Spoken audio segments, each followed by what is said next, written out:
Constitution every time it seems, politically convenient to do it. And that's been a big problem in all areas of the country. And one of the reasons why you have this great attack on religious liberty is because we did not, the founders said this earlier, I said, you better teach each generation the Constitution and the Declaration of Independence, or you're going to lose both, you're going to lose your freedom.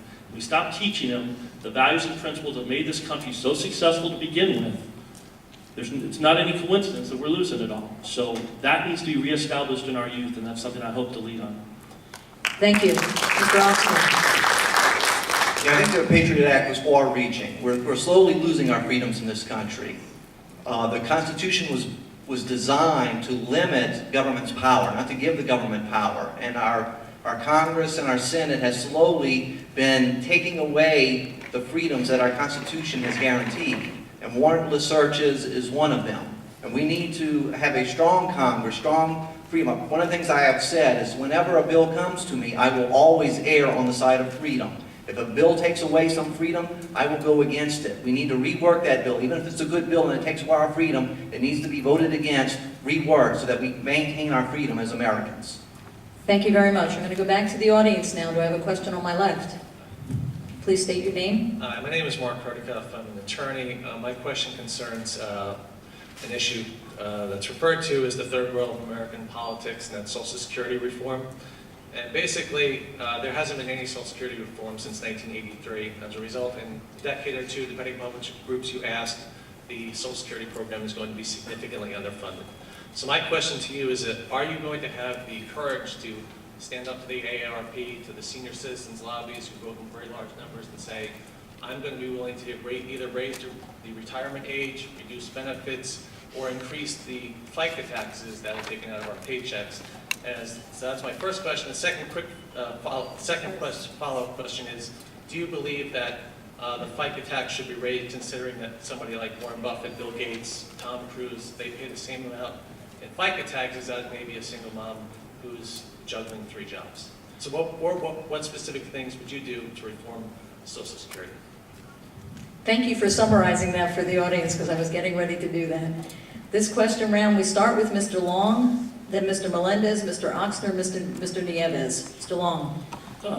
I'm for privatizing it, but let me say this first of all, that obviously we started the program at 35 workers to 1 beneficiary, you're down to about 2.2 workers per beneficiary.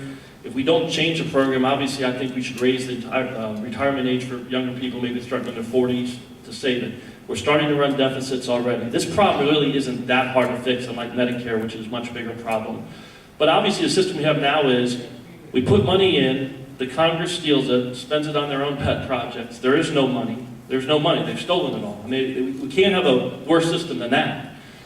What I suggest we do, obviously in Chile they put the money in the economy, you have your own private accounts, it grows, it's in the economy, and the government could actually guarantee people a certain rate of return. If, for example, when you put it in the stock market, some money market funds or mutual funds, and let's say the stock market did crash in the year that you're trying to get some of your money out, you could actually government guarantee that money so that you wouldn't take any loss or beating. Because the argument against privatizing is not that it doesn't work in other countries, or hasn't worked, or the system's working, is that what if the stock market crashes? Well, you could have the government guarantee so seniors wouldn't have to worry about their money or if the market crashes. Well, we want to have that, we believe in freedom. The money should be yours. To give the money to Pelosi and Reid to steal it and spend money and take it from you guys. And now we're not securing it because we're printing money, and the value of your Social Security dollar keeps dropping and dropping and dropping because food prices, energy prices, healthcare prices are soaring. It's the inflation story nobody talks about because they don't count that in the inflation statistics. So we're not saving Social Security right now. We're destroying it for people on fixed incomes. It's already killing our seniors. Hi. Thank you. Mr. Melendez.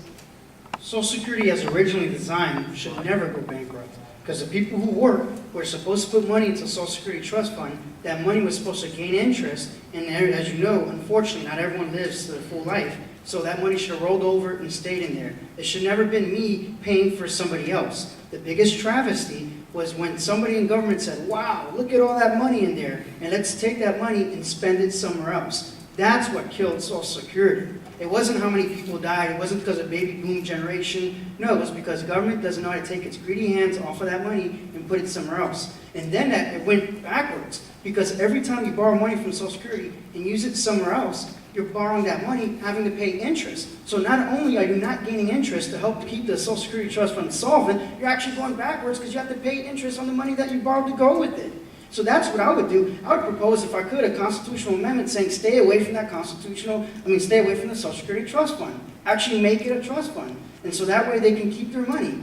And what I would do too is, if you want to talk about privatization, there's an employer match and a private contribution match. The employer match can go there, and my part that I contribute should be able to go to me so I can use that money effectively, and the Social Security Trust Fund can actually become a trust fund, not some imaginary accounting gimmick. Thank you. Mr. Oxner.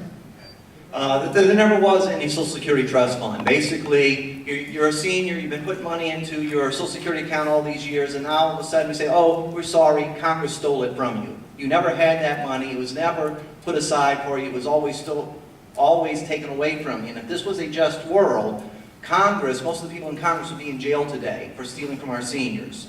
So what we need to do, we need to stop the theft. We need to put in a privatization program to take the money away from Congress and away from the senators so that they can't spend that money anymore. But we can't not keep our promise to our seniors who we've stolen the money from. It's not like the seniors did anything wrong. They just trusted the wrong people. They trusted their government, and the government has let them down.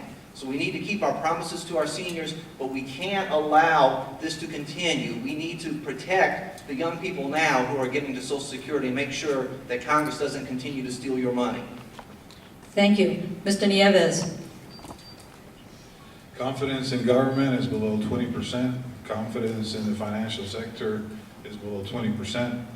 And I don't see security in any third-party system. What I do see security is making sure that elected officials respect that money. As Mr. Melendez said, I mean, it is our money, it is your money. We've watched them steal it in broad daylight, and what have we done about it? Absolutely nothing. You know, and individuals like ourselves sit in front of you and tell you, well, we're not going to do it, we're not going to do it. But then they get into Washington and they do it. You know, why is that? What party or who is driving those decisions? Because they sit here in front of you and tell you we don't do it, but then they still do it anyway. I run as an independent. There's no strings attached.